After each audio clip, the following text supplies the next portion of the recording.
consider working with multiple carriers.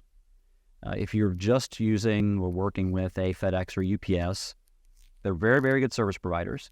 In some cases, they can meet all the needs, that a retailer or package shipper might have, but it doesn't mean they can meet all of them as well as having multiple providers in place.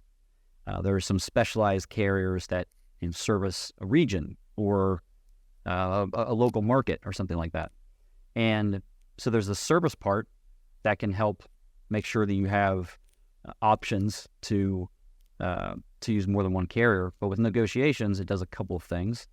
Competition's never a bad thing, of course, when you are going to negotiate a contract of any kind, instead of just kind of a one-way negotiation with one provider. And so that's the biggest thing, honestly, and in that process is having competition involved. But the other one is then just having several or multiple carriers as part of your program. You have options and flexibility along the way to move volume to other carriers, to if something does change in an agreement that maybe you didn't negotiate something you shouldn't have and now your costs are increasing, well, you now have an option to maybe mitigate some of that and move it to another carrier. So that's something that is central to the work that I do. It's not always a recommendation, go work with 5 carriers, but it's always at least evaluated because can be a lot of benefit there.